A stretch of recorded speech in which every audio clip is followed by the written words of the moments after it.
75 to 80% of your cholesterol, your body makes it. So everybody's like, oh, it's because you eat too much butter or you eat too many fried foods. Now, I'm not saying go out there and eat a bunch of fried food. Please don't. But at the same time, cholesterol is not the bad guy. He gets the bad rap. So, ladies who have hit menopause and your cholesterol went through the roof and your doctor went and put you on a statin, what do you think happens when you lower cholesterol? You just made all of these hormones decrease dramatically. So you made everything worse. Also, major links to dementia and Alzheimer's. So we don't want to be touching statins. It is what we need to be able to make our hormones, okay? And not just our sex hormones, but if you see this guy over here, our cortisol. So right here, anytime you experience stress, you have to be able to make cortisol. It helps your body compensate with a large amount of stress, okay? So if you go on a statin and your body is dealing with a lot of stress, it's going to take all available resources and say, I'm prioritizing the only thing that I have enough ingredients to make and cortisol. And then that's when true chaos really starts reigning supreme. But let's walk through the hormone cascade. So the first thing up here is cortisol. Everywhere that there is an arrow on this chart means that an enzyme or a cofactor was used. Enzymes come from protein. They need amino acids to make your enzymes. Or a cofactor, which means a vitamin or mineral.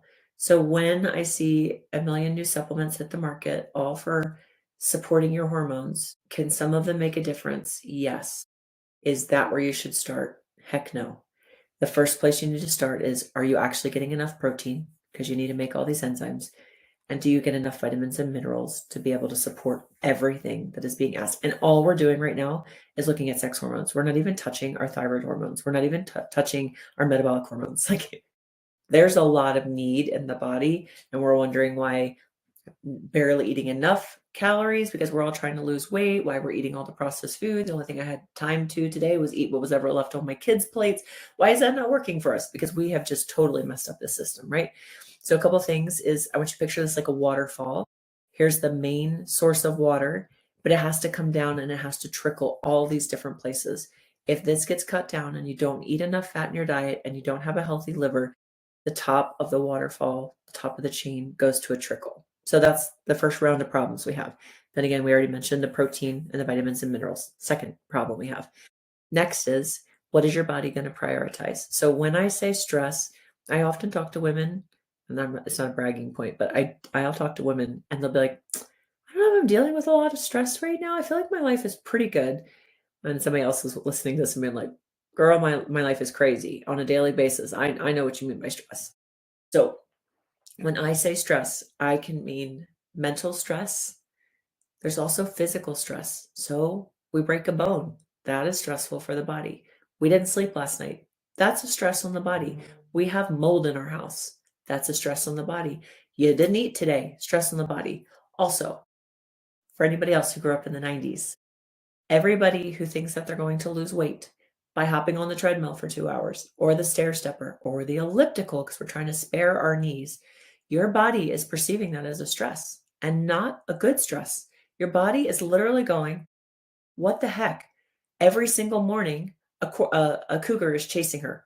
Like, literally, she has to run from a cougar every single day. I know it because she goes running for like 2 hours.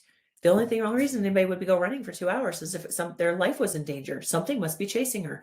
And then you come home from the gym, and you're like, crap, I was at the gym too long. I got to get the kids off to school. And so now we got the emotional stress. Oh my gosh, the cougar is still chasing her. I chased her the whole time when she was getting her kids out the door to school. And then you're like, oh my gosh, I have to get in the shower real quick because I have to go to work. Or maybe you have to go and run errands. You're like, well, now I'm in traffic. Guess what? The cougar hopped in the car with her too. It was really crazy. And you're like, the only thing I had time to do today was to pound 2 cups of coffee on an empty stomach. And your body's like, not only did the cougar get in the car with her, but it was in her cup because whatever she drank was also attacking her from the inside out because your body doesn't do well with coffee on an empty stomach. It doesn't do well with that major caffeine spike. It needs some kind of protein or fat in the gut first. And then you're like, oh my gosh, my mother-in-law randomly showed up and I haven't cleaned my house in 2 days. And so I got on my running around trying to not answer the door while she's trying to come in so I can just make sure there's no more dirty underwear laying on the floor from my 3 sons who decided it was time to throw all their dirty laundry over. Now the cougar's at our front door. And then, oh my gosh, I got to get to the store because I have no food for dinner. And now my husband and I are going to talk about how we're going to pay the bills this month. And I don't know how we're going to pay the bills for the month. I had to go Christmas shopping and there went all the money. And so the cougar chased you all day long. And it all started while you were hopping on the elliptical trying to lose weight. And so your body's gone, We don't need sex hormones. Like, we don't need I'm not worried about her libido. I'm not worried about her cardiovascular health, her brain health, bone health, nothing. I'm just worried about getting her away from the damn cougar who has followed her around all day long. And since we weren't putting enough good fat in the system, all the resources went here. And then we're like, I don't understand why my hormones are, that's why your hormones are a mess. Because you have convinced your body that a cougar is chasing you all day long. And it is deciding that surviving that cougar being there is more important than immune health, than nutrient absorption, than hormone optimization, than healthy skin and hair. It doesn't understand anything else other than survive today. And we're doing that over and over and over again and wondering why the system is jacked.